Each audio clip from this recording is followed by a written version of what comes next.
In the Middle Ages, the Church interpreted the Bible for Christians, most of whom were poor and illiterate. With the revival of trade and invention of the printing press, however, more Bibles could be produced and placed in the hands of educated people eager to read it for themselves. In the 1500s, Martin Luther argued that no belief or doctrine should be considered valid unless it could be found in the Bible. Luther and other religious reformers quickly discovered, however, that now that everyone could read the Bible, they did not always agree on how it should be interpreted. As a result, the Protestant movement splintered into many different groups that built separate churches around their different understandings of the Bible and its meaning. Many of these groups gained followers by arguing that Luther had not gone far enough in bringing about both a religious and moral transformation of society. Switzerland became a major battleground for the Reformation. Switzerland was divided into different territories called cantons, each with its own local government. Although technically under the control of the Holy Roman Empire, the Swiss enjoyed a great degree of freedom. As in Germany, the church in Switzerland was criticized for its corruption. Switzerland also had a wealthy and well-educated middle class who read the works of the Christian humanists and demanded religious reform. Ulrich Zwingli, a priest and admirer of Erasmus, lived in the Swiss city of Zurich. He launched a challenge against the authority of the Catholic Church that ultimately tore Switzerland apart and led to years of civil war. Like Luther, Zwingli stressed the importance and authority of the Bible for all beliefs. He also rejected elaborate church rituals. He believed in removing statues and all decorations from churches in order to focus the believer's attention on the Word of God. Many of Zwingli's ideas were adopted by Zurich's city council. Luther and Zwingli met in 1529 in the city of Marburg in Germany and had a debate, called a colloquy, over their religious views. Unfortunately, the Marburg colloquy ended in failure, as Luther and Zwingli could not overcome their differences, especially on the subject of the significance of the sacrament of communion. Zwingli was also more interested in social reform than Luther. Zwingli eventually died in battle against Swiss Catholics, but the Swiss Reformation continued. The Reformation in Switzerland continued under the leadership of a French religious thinker named John Calvin. Like Luther, Calvin rejected the Pope and the hierarchy of the Church, and agreed that no belief or doctrine should be considered valid unless it could be found in the Bible. Calvin went further, however, and developed a system of Protestant belief that he outlined in 1536 in his influential book, Institutes of the Christian Religion. Calvin argued that while God is just and perfect, humans are corrupt and selfish. Since humans are sinful by nature, they cannot achieve or earn salvation. Instead, because God is all-knowing, he has chosen a very few people, called the elect, to save from sin and eternal suffering. This doctrine is known as predestination, and was referred to as the terrible decree. According to Calvin, those predestined for salvation would be identified by the virtue of their moral life. Later, this was broadened to those who had also achieved material and economic success. This equating of success with salvation and poverty with sin gave rise to an idea known as the Protestant work ethic, in which followers of Calvin's ideas would engage in self-discipline and hard work to prove their status as one of the elect. The Protestant work ethic helped to reinforce the emerging system of capitalism. In the 1540s, Protestant officials in Geneva in Switzerland asked Calvin to come and transform their city into an ideal Christian community. Calvin set up a theocracy, a government run by religious leaders. In Geneva, all decorations were removed from churches because such images violated the biblical prohibition against idolatry and distracted people from focusing on the Word of God. Strict moral rules were put in place. Citizens faced fines or harsher punishments for fighting, swearing, dancing, gambling, and other immoral activities.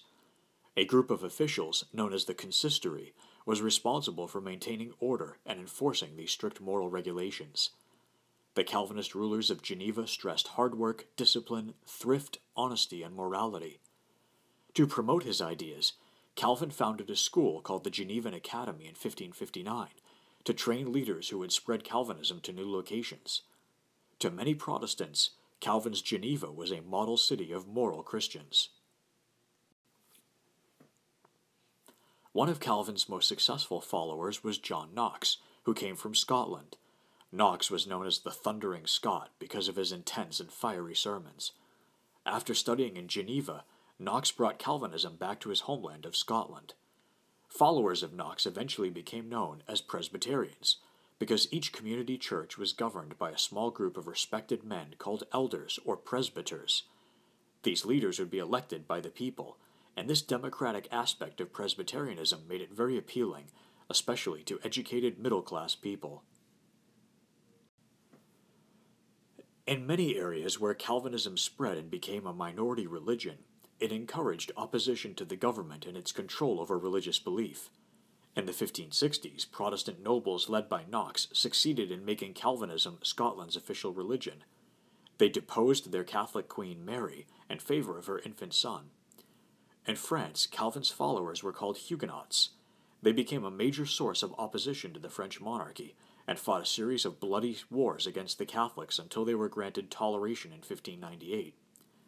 In England, followers of Calvin became known as Puritans because they wished to purify the English Church by eliminating the remaining elements of Catholicism from its theology and practice.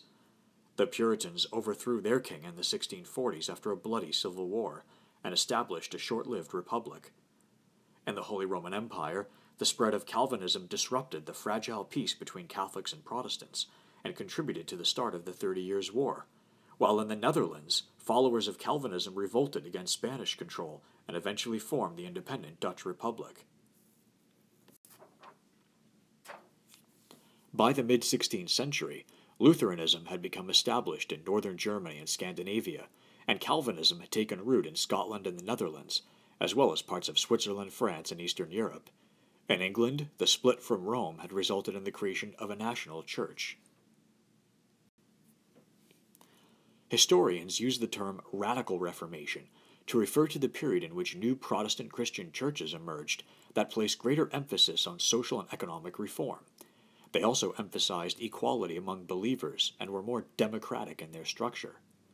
The Radical Reformation coincided with what some historians call Evangelical Reformation. This refers to when reform originates with a group of people who reject the authority of the Catholic Church and form their own religious community. This decision is often made through discussion and cooperation among members of the community. Although evangelical reformers might take inspiration from one or more prominent Protestant leaders, they did not necessarily see that person as an authority or leader. One important radical group in the Reformation was the Anabaptists. Based upon their reading of the Bible, they rejected infant baptism. Instead, they believed only adults could be baptized after they had decided to commit to a Christian life. Anabaptists returned to the practices of early Christianity, in which all believers were equal and services were simple. Anabaptists believe in complete separation of church and state, and most refused to participate in violence, which were radical ideas for the time. As their teachings spread, Anabaptists suffered persecution from both Catholics and other Protestants. As we have seen, the Catholic Church was slow to respond to the criticism of Luther and the start of the Reformation.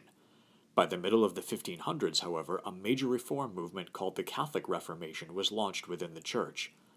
It is sometimes also referred to as the Counter-Reformation, because its goal was to counter or stop the spread of the Protestant Reformation. A key figure in starting the Catholic Reformation was Pope Paul III, whose papacy began in 1534. In 1545, Paul III convened an important meeting of church leaders called the Council of Trent. The council would meet on and off for the next 20 years. By the time it ended in 1563, the council had adopted a number of important reforms and reinforced several key Catholic doctrines. The council took steps to end abuses such as simony and pluralism, and created a seminary system to better educate the clergy. The council also rejected the ideas of Luther and reaffirmed the authority of the Church and the need for good works to achieve salvation. By making reforms while refusing to compromise with Protestants, the Council of Trent revived Catholicism and gave believers new resolve to fight for their beliefs. An important part of the Catholic Reformation was a new religious group called the Society of Jesus, or Jesuits, which was officially founded in 1540 by a former Spanish soldier named Ignatius of Loyola. During a war against the French, Ignatius was severely injured and sought recovery through a program of intense self-discipline, meditation, and prayer. This program became the core of the Jesuit order and was combined with rigorous training in philosophy and theology. The Jesuits were fanatically loyal to the Pope, whom they saw as their one and only supreme authority. Motivated by loyalty to the Pope and dedication to the Church, the Jesuits spread across Europe and the world to aggressively fight on behalf of Catholicism.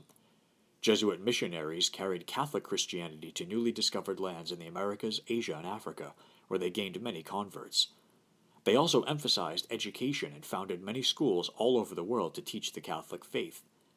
By bringing many Protestants back to the Catholic Church and helping rulers to root out Protestants in their lands, the Jesuits played a major role in stopping the spread of Protestantism beyond Northern Europe.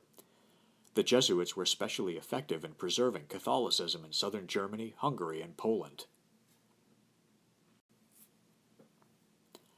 Paul IV became Pope in 1555. He continued the use of the Inquisition and carried out many of the decrees of the Council of Trent. Under Paul IV, the Church clamped down on printed materials that went against official Church doctrine through the creation of the Index of Prohibited Books. This was a list of works considered too immoral or religious for Catholics to read. It included the works of Luther and Calvin, as well as many of the works of Renaissance humanists. The Protestant Reformation had a limited impact on women. The Protestant emphasis on literacy benefited women by giving them more access to education, especially since mothers were expected to teach their children to read the Bible. Initially, women served as preachers and sometimes had leadership positions in early Protestant communities. As Protestant churches grew, however, women were forced to accept a subordinate role, except in the most radical Protestant sects. Some Protestant women served as important role models. Luther's wife, Katharina von Bora, was a former nun who strongly supported her husband's efforts. She became a model wife and mother for Protestant women. The closing of convents in Protestant areas actually eliminated an area where women had traditionally found opportunities for leadership, advanced education, and independence from the responsibilities of family life. Women played an important role in the Catholic Reformation, mainly through the formation of new religious orders focused on charity and education. The Ursuline order, for example, brought more education to girls. The Spanish mystic Teresa of Avila saw visions of Jesus. She founded the Carmelites, who were dedicated to a life of contemplation and service to the poor. Teresa played a major role in reforming Spanish convents and monasteries and was widely honored for her work. Overall, neither Reformation seriously questioned the traditional view of the role of women. Both Catholic and Protestant reformers continued to promote the belief that the proper place for women was domestic, managing the household and raising children. Just as most Protestant and Catholic reformers did not question the social structure of the day, they also did not challenge the subordinate status of women. The religious passions unleashed by the Reformation caused widespread violence. This was evident in the increase in persecution of people for witchcraft during this period. Belief in witchcraft and black magic had been common throughout the Middle Ages. In the 16th and 17th centuries, almost all Europeans, even the educated, believed in witches, demons, and the devil. The period after 1500 witnessed what historians call a witchcraft craze. During this time, accusations of witchcraft increased dramatically, as did persecution of people suspected of witchcraft. It's estimated that somewhere between 100,000 and 200,000 people were officially tried for witchcraft, and between 40,000 and 60,000 people were executed for practicing witchcraft. Though some men were accused of witchcraft, the majority of victims were women. The rise in witchcraft accusations is attributed by historians to several factors. Traditionally negative perceptions of women contributed to their being accused of witchcraft. The perception of women as weak and emotional caused many men to view them as more susceptible to the temptations of the devil. Since pacts with the devil meant the rejection of God, witchcraft was considered heresy. Women's work often made them vulnerable to charges of witchcraft because in most towns and villages they prepared food and herbal medicines, as well as cared for children and animals. Therefore, when famine or disease struck, or when animals and children became sick or died suddenly, women could be blamed. Older, unmarried women had little power and few rights, and so became convenient scapegoats when a crisis struck a town or village. The religious, social, and economic changes of the time also played a role. These changes tended to undermine or challenge traditional life. Loss of land, religious wars, poverty, crime, and overpopulation all put strains on the economic and social system, creating a climate of fear and anger. In such an environment, it was much easier to lash out against vulnerable members of the community. Once a person was identified as a witch, fear and jealousy led to more accusations and then a hysterical hunt for witches that would gradually fade as the crisis passed. Once accused, an alleged witch would be tried by religious or civil authorities, and confessions would be gained through intimidation and torture. The growing power of governments in the 1600s probably made the problem worse by creating more formal courts and judicial procedures to handle witchcraft accusations. As state power grew, what in the Middle Ages might have been confined to a local area now became a national concern. The printing press made the process of accusing and identifying witches easier by publishing books about witchcraft. One of the best-selling books in the 1480s was the Malleus Maleficarum. This text served as a handbook on the examination and identification of witches and was widely used throughout Europe. The witchcraft craze gradually came to an end in the late 17th century. The end of the religious wars and the rise of more powerful monarchies contributed to this by restoring some stability. The scientific revolution and enlightenment played an even more important role by emphasizing reason and laws of nature. Superstition and belief in witchcraft declined among educated Europeans, who now turned their attention away from religion and toward scientific thought and rational explanations for events. Though witchcraft continued to be practiced and persecuted in some areas, it was no longer a major part of European society. The Reformation had an impact on both education and the arts. Because Protestantism emphasized basing all beliefs on the Bible, the ability to read Scripture was extremely important, and this contributed to an increase in literacy. Luther's colleague and disciple, Philip Melanchthon, earned the nickname Teacher of Germany. He advocated a system of basic schooling called the Gymnasia for German children. The Catholic Church also began to place more emphasis on education, as can be seen in the better training of priests and the founding of schools by the Jesuits. Luther believed that art could help spread the word of God and supported the use of music in church services. Calvin and his followers, however, favored simple churches devoid of any art or decoration. Calvinists believed that art in churches distracted worshippers from the Word of God and came close to idolatry, which was forbidden in the Bible. This may have contributed to the shift from religious scenes to more scenes of everyday life in the art of the Northern Renaissance. In Catholic countries, the Baroque movement grew in popularity. The Reformation left an important legacy on Western civilization.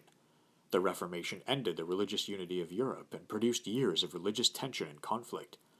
Despite the success of the Catholic Reformation, the Catholic Church ultimately lost much of its influence and power, and Protestantism spread and flourished throughout Northern Europe. As the Church's authority weakened, national monarchs grew stronger, especially in areas such as England and Scandinavia, where Protestantism became the dominant religion.